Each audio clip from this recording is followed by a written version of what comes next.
aumentar el IVA al 15%. Están con nosotros el economista Mauricio Pozo, exministro de Economía y Finanzas en Exteriores. En la cabina central el ingeniero Freddy Ceballos, analista de temas tributarios. Le hemos pedido a Mauricio Pozo y a Freddy Ceballos que nos atiendan unos minutos con el propósito de conocer la apreciación que ellos tienen sobre este proyecto de ley que ha sido ya remitido por el presidente Daniel Noboa al Parlamento Nacional. Mauricio, muy buenas tardes. ¿Cuál es una primera lectura, una primera apreciación de esta iniciativa? Buenas tardes, le escuchamos. Buenas tardes, Andrés, gracias por la entrevista.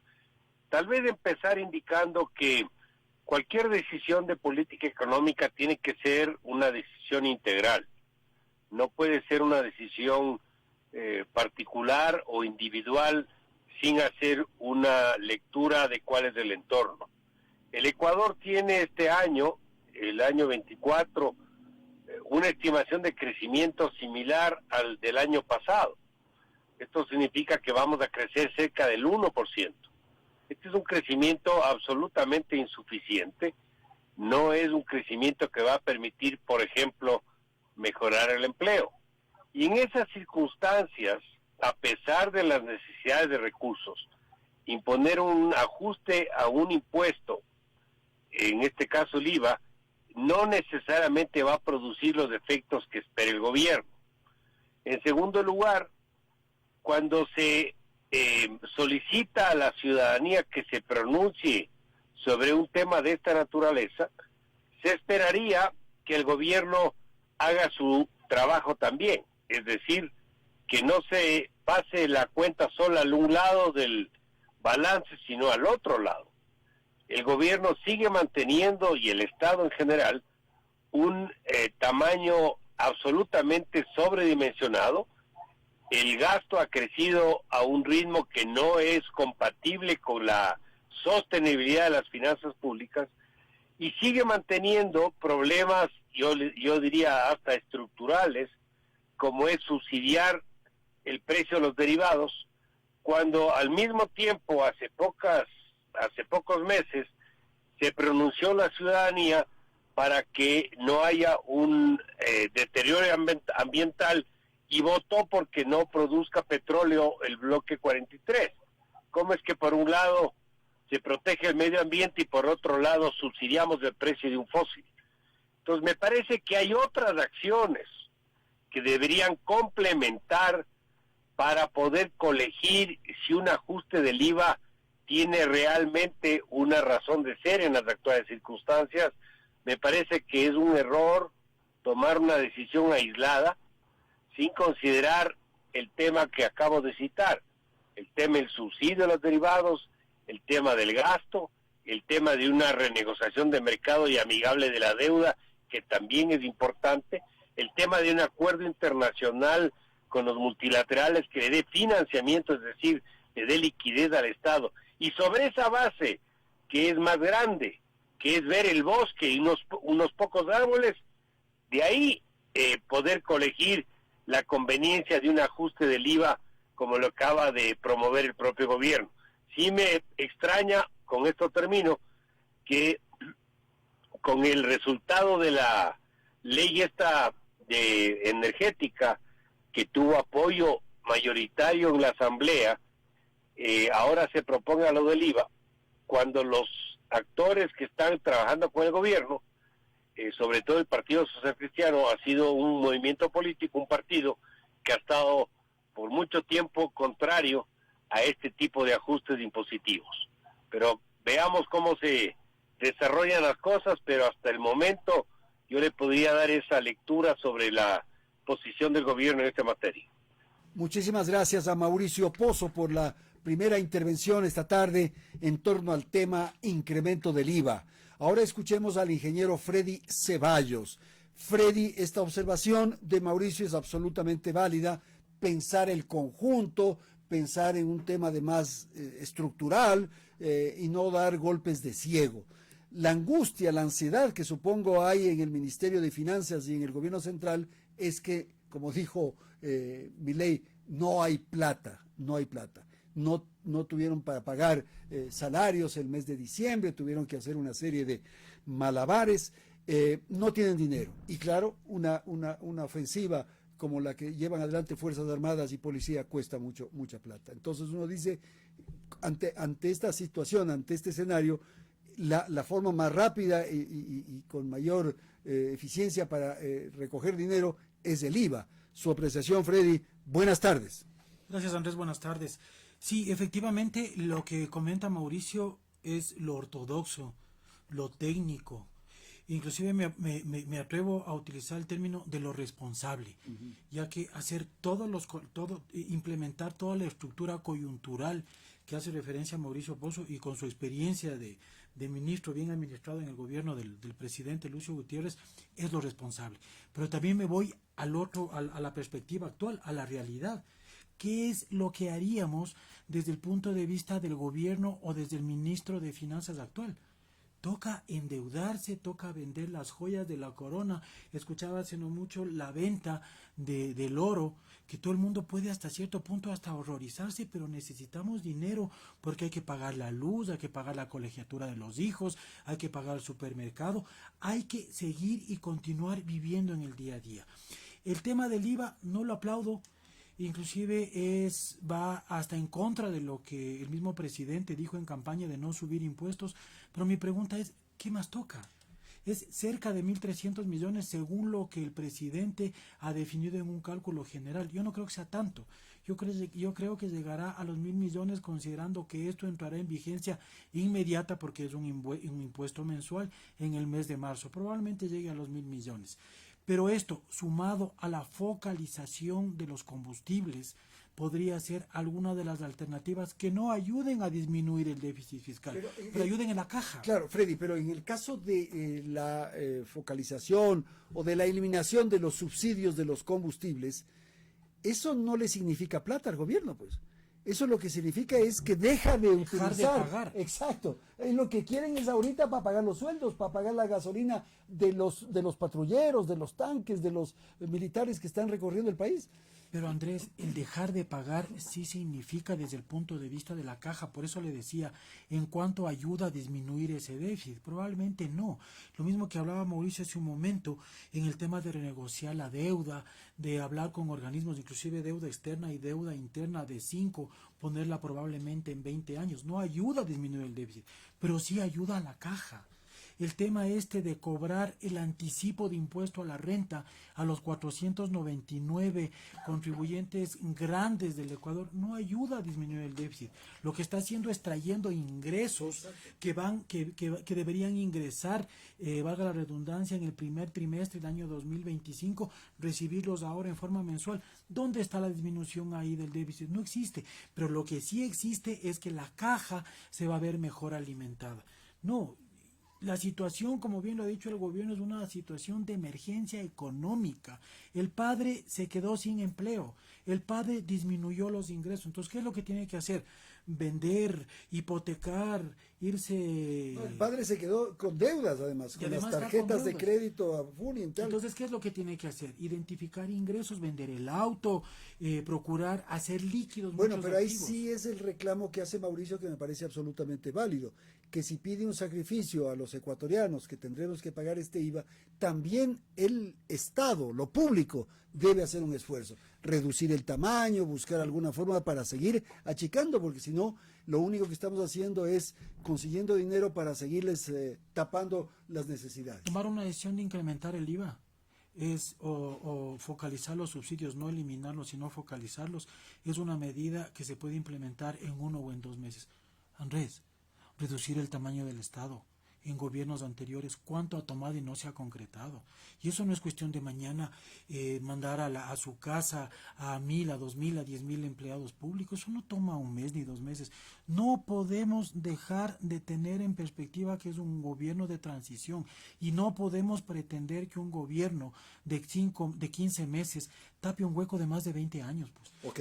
medida coyuntural, perdón, para concluir esto, medida coyuntural, claro, pues desde el punto de vista de la derecha, al ver este incremento de impuestos, también regresa a ver al sector público y pide lo que en buena manera está comentando Mauricio. Entonces ustedes también como Estado, ¿cuál va a ser su parte? Reduzcan el Estado. ¿Qué dice desde el punto de vista de la izquierda? Paquetazo. Nadie va a estar de acuerdo con esto, ni siquiera ni usted ni yo estamos contentos con suban el IVA. A nadie le gusta, pero no hay más remedio. Pero tenemos que meter pues el hombro para poder mejorar. Vamos entonces con Mauricio Pozo. Mauricio, lo que ha comentado Freddy Ceballos y esta posibilidad o sea, lo que se está pensando es una medida de emergencia para enfrentar la situación. Por favor, Mauricio. Gracias, Andrés, saludando a Freddy. Aquí creo yo que la emergencia no significa que no hagamos lo que más conviene.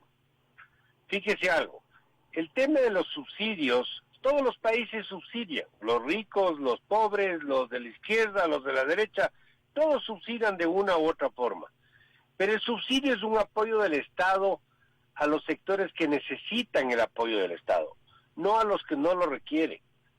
Aquí estamos subsidiando precios. No se subsidian nunca precios, se subsidian sectores, personas, segmentos de actividades económicas, no precios. Cuando usted subsidia un precio, como es el caso de los derivados, no focaliza nada, porque lo que hace es beneficiar a todos, sobre todo a aquellos que no necesitan el respaldo del Estado. En ese sentido, el recurso que nos brindaría una decisión de esa naturaleza, con las complejidades políticas que sabemos que tiene, le va a dar fondos al Estado al otro día. No es que va a tener que esperar, al otro día. Y esto es lo que ocurrió en el año 20, en la pandemia que tuvimos.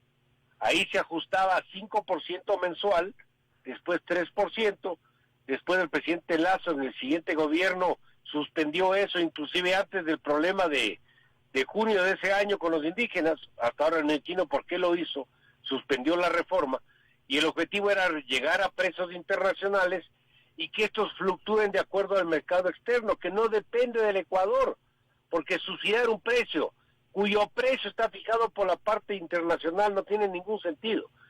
Pero eso no quiere decir que si eso le afecta, por ejemplo, al transporte artesanal, perdón, al transporte de personas, al transporte de carga, a la pesca artesanal, no se busca un mecanismo de compensación.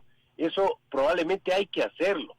Pero mantener lo que tenemos, que nos representa cerca de 3,000 millones de dólares al año, es mucho más que el IVA, es el doble del IVA.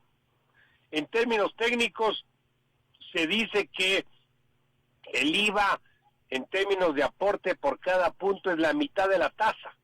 Es decir, si el IVA es del 12, lo que nos representa a nosotros es aproximadamente el 6% en términos de recursos, son más o menos 600 millones, poco menos, pero eso cuando una economía crece, no en el crecimiento que tenemos en este momento. Entonces lo que yo un poco quiero decirles es, yo no estoy de entrada en desacuerdo con el tema del IVA, yo estoy en desacuerdo que eso sea como una decisión aislada, que no contemple otras acciones complementarias que tienen que adoptarse, que el Estado ponga su parte, que creo que tiene bastante para aportar. No todo es votar gente, hay muchas cosas que se pueden hacer sin necesidad de desprenderse de personal, pero hasta ahora no hemos visto acciones que realmente corrijan este problema. Cuando yo estuve en funciones con el expresidente Moreno, entre el 20 y el 21 logramos bajar casi 2,000 y pico millones de dólares en gasto. Y eso tiene que ver, por ejemplo, no reemplazo de contratos ocasionales, no reemplazo de jubilados, no incremento salarial, no asesorías externas del sector público. Es decir, se pueden hacer una serie de acciones. El Ministerio de Finanzas, por decir, tiene potestad de poder limitar la transferencia de recursos a los que reciben parte del beneficio del presupuesto, si estos no han generado la información, no hay rendición de cuentas de cómo están usando la plata. Es decir, sí hay muchas cosas que se pueden hacer en complemento a una decisión del tema del IVA, como acabo de citar. Entonces, creería yo que por ahí debería ir el tema. Entiendo la preocupación de todos, estamos en un momento emergente, hay que decidir, pero eso no quiere decir que hagamos algo que en un plazo demasiado corto termine siendo más perjuicio que beneficio para el país. Gracias, Mauricio. Volvemos entonces en cabina con Freddy Ceballos para pedirle una apreciación de lo que señala Mauricio con insistencia, la necesidad de hacer un plan general, o sea, concebirlo de la economía en general. Entre esas podría considerarse lo del IVA, él no descarta, pero que esto esté vinculado a otras decisiones y también a un esfuerzo del sector público. Esto me parece que es adecuado, porque ahora se lanza esto porque se necesita dinero por la emergencia, por el tema de la inseguridad, y ya ahí está, pero no hay un plan económico. Eso sí es preciso hacer una observación y hacer un reclamo. Por favor, Freddy.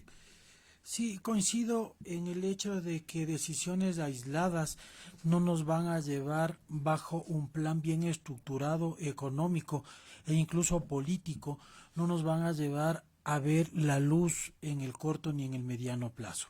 Pensar que vamos a poder salir de este atolladero económico con una ley de eficiencia económica aislada, que lo único que hacía era compensar lo perdido en recaudación de impuestos, o pensar que únicamente con un incremento de IVA, apretando más los bolsillos de los ecuatorianos, sin pensar inclusive que va a haber una contracción del consumo, yo creo que es pensar sin una perspectiva real de coyuntura para poder salir de este atolladero económico. El gobierno, que estoy convencido que debe tener asesoría y esta capacidad de poder ver el país en el mediano plazo, debe tomar este tipo de decisiones en conjunto. Y sí, coincido mucho con lo que comentaba Mauricio hace un momento, el tema, e insisto en el tema de la focalización de los subsidios. Andrés, el tema de la focalización de los subsidios no necesita ni siquiera apoyo en la Asamblea. ¿Qué necesitan? Necesita una decisión política. Y si lo queremos ver inclusive desde el punto de vista de ese capital político que puede pretender el actual gobierno en el propósito de continuar, claro. Y coincido nuevamente con Mauricio, ese beneficio o ese subsidio beneficia al que más tiene, porque habla de un quintil de la quinta parte de la población que probablemente tiene autos de gama alta, tiene otro tipo de recursos que pueden ayudar y ser consecuentes con el pago de un precio al 100% del consumo de combustibles. 3.000 millones, como también lo decía Mauricio, es el monto que le cuesta dentro del presupuesto nacional al gobierno. Pensemos que no va a ser todo. Pensemos que es la tercera parte que se lograría dejar de focalizar. Son $1.000 millones. ¿Bajo qué? Bajo una decisión que entraría en vigencia desde el día de mañana.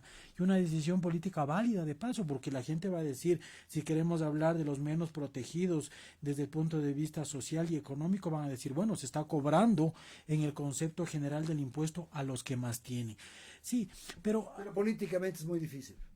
Vamos a ver cómo lo manejan, Andrés. Vamos a ver cómo lo manejan, Andrés. Es lo del IVA también, que parecería que no va a tener respaldo. Vamos a ver cómo lo manejan, Andrés, porque también pensemos que ese anticipo de impuesto a la renta que le pide a las 500 compañías también podría considerarse como un desgaste político, pues son 500 empresas. Claro. No le está afectando al 100% de la población. Lo que sucede, Andrés, desde mi punto de vista, hablando del tema de comunicación sin ser un experto, es que yo creo que al gobierno sí le hace falta un tema de comunicación, un tema de poder compartir con el ecuatoriano común y decirle hacia dónde van esas medidas. ¿O será que no tiene un plan? No, lo que ocurre en el caso concreto también del IVA, de este anuncio o este proyecto que se envió ayer al Parlamento, es que se menciona y la crítica que se hace es que ¿por qué se toma esta decisión? ¿Cuánto se necesita para llevar adelante toda esta campaña? Pregunta. Esa es la gran pregunta, porque ¿cuánto se necesita? ¿Cuál es lo que han presupuestado que se necesita? No nos han dicho. Yo me preguntaba eso, inclusive en la mañana que amanecí con esta noticia. Yo tengo dos inquietudes ahí, de la mano de lo que está comentando. La uno, ¿cuál es el monto que se necesita para el plan Fénix? Yeah. Uno. Y este nuevo requerimiento hacia los contribuyentes es que incluye dentro del Plan Fénix o es un valor adicional producto de esta guerra interna que tenemos. Inclusive hasta por un propósito de fiscalización. Tú me pediste tanto de dinero a mí relacionado con el IVA que no es únicamente para este tema temporal, porque el IVA, recordemos que de acuerdo a lo que está en la ley, es un tema que se va de largo con el 15%. Ya, pero de todas maneras, ¿cuánto vas a recaudar? 1.306 millones, dice. Eso dice. Ya, dice que yo también estoy un poco en desacuerdo, yo creo que unos 1.000 millones puede ser. Ya, ¿en qué vas a gastar los 1.000 millones? Ese es el tema. ¿En qué vas a gastar? Para mañana poder revisar si fue efectivo y lo gastaste en lo que dices. Y si ese gasto va a ser en profundidad para lo que me estás pidiendo. Y no desviado. Lógico. O sea, Mauricio, frente a lo que está ocurriendo en el país ahora, las opciones son muy reducidas. Yo no sé si el tema de la deuda pueda ser considerado, digo yo, para tapar huecos, porque no nos queda más remedio. Entonces, había esta idea de que el fenómeno del Niño iba a ser muy fuerte, muy potente, devastador, y que para eso sí podían obtener recursos internacionales, que incluso habían ciertos anuncios de agencias y de espacios que podían dar ese dinero para atender la emergencia del Niño. En el caso de una situación como la que estamos viviendo, ¿es posible tener préstamos, o sea, buscar otra vía de financiar la guerra, como dice el presidente? Por favor. A ver, tal vez, Andrés, hay que tomar en consideración que la situación obviamente es emergente, es difícil, es complicada, pero también hay que tomar en consideración que no todas las acciones son acciones inmediatas. ¿Por qué estamos hablando de que hay que renegociar la deuda o hay que buscar que nos apoyen los multilaterales entregando los recursos? Esto tiene una raíz, tiene un origen, y el origen es que tenemos un Estado absolutamente obeso que no se satisface con la estructura de ingresos que tenemos. Y si seguimos en ese ritmo, no vamos a poder cubrir, nunca vamos a vivir el resto de la vida dependiendo de quién nos presta plata. La dolarización es un esquema donde los fondos provienen de afuera, no son recursos que vienen generándose internamente. Por lo tanto, hay que estar permanentemente buscando quién nos presta plata, si es que no lo podemos nosotros generar vía exportaciones, vía inversión extranjera, para poder cubrir lo que requiere. Entonces el país sí necesita corregir problemas de fondo, que es, para empezar, el tamaño del Estado, pero como eso no le va a dar fondos inmediatamente o recursos inmediatamente, esto tiene que ir complementándose con otras acciones como las que acabo de citar. El tema de los subsidios a los derivados, el tema de la renegociación de la deuda, el tema del control gradual del gasto público. Es decir, hay otras acciones que tienen que desarrollarse para que esto se pueda producir. Y algo adicional, yo a veces me parece que es medio inconcebible hablar de empresas públicas. El Estado no puede ser empresario, porque cuando el Estado se mete en cosas que no le compete, como es administrar hidroeléctricas, como es vender gasolina, como es tener compañías de aviación, que por cierto ya no tiene porque ya quebró. Cuando se mete en ese tipo de acciones, lo que hace es descuidar los temas que sí son de su responsabilidad. La educación, la salud, la seguridad, la previsión social, la justicia. Entonces, sí creo que hay que definir esos temas también, porque caso contrario, esto va a ser una rueda de molino. Vamos a seguir toda la vida hablando que falta plata, que hay necesidad de que alguien nos preste la plata, que subamos más los impuestos, cuando no es lo que realmente debemos hacer. Perfecto, señor. Muchísimas gracias a Mauricio Pozo. Vamos a terminar con una intervención final de Freddy Ceballos. Freddy, por favor, si es tan amable. Sí, Andrés, yo más que seguir haciendo un análisis solo económico de lo que está pasando, porque estoy consciente de que cada uno de los ecuatorianos, independientemente de cuál sea su posición, sabemos que la situación económica que estamos actualmente viviendo es una situación sui generis, independientemente de quién sea el culpable, que fue el gobierno anterior, el anterior o el anterior, es la realidad en la que estamos viviendo. Creo que hoy por hoy deberíamos imitar, si es que en realidad el trasfondo es verdadero, lo que ha sucedido en la Asamblea. Debemos unirnos como gobierno, debemos unirnos como ciudadanía, debemos unirnos en este gran propósito que es seguir avanzando como país. Sí, hoy nos piden que colaboremos con un tema adicional a nuestros bolsillos que ya se encuentran llenos de pago de impuestos. Probablemente habrá y necesariamente habrá que hacerlo. Yo creo que lo que no podemos dejar de tener es esa capacidad de poder exigirle al gobierno, al presidente de la República, que nos diga hacia dónde van esos recursos que nos han pedido. Y temas adicionales respecto a esto es que no perdamos la calma dentro de lo que nos está sucediendo en la parte de seguridad física. Yo posteaba algo ayer luego de una conversación que tuvimos con algunos empresarios, es que no nos podemos dejar ganar por el tema de la inseguridad, que es cierta, Andrés, pero por esto no nos podemos quedar en la casa esperando a ver qué pasa afuera, porque los que deben esconderse no somos los ecuatorianos buenos, los que deben esconderse son este tipo de maleantes que deben estar tras techos, tras bastidores, evitando la justicia. Nosotros como ecuatorianos de bien, como empresarios medianos y grandes, debemos salir y seguir trabajando y confiar en nuestro gobierno, confiar en el gobierno, apoyarlo y siempre ver esa luz al final del túnel. Ese es el mensaje que yo puedo dejar. Seamos críticos, nunca dejemos de ser críticos, pero seamos críticos positivos en la perspectiva. Eso es el mensaje que yo puedo dejar, Andrés, y sí pedirle, bueno, hay que pedirle a Dios, no como decía el ministro de Energía anterior, que pidámosle a Dios que llueva. No, pidámosle a Dios que realmente nuestros mandatarios tengan esa capacidad de poder ver hacia dónde nos van a llevar. Perfecto, señor, muchísimas gracias.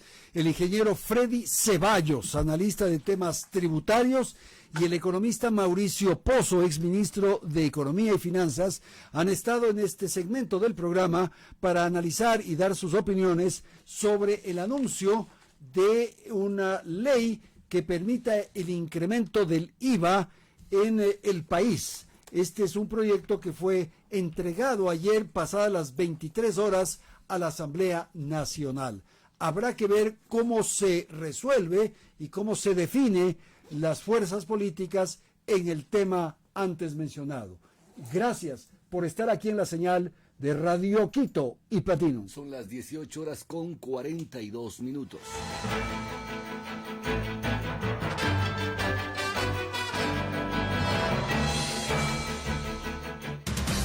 Regresando con Andrés Cartagena.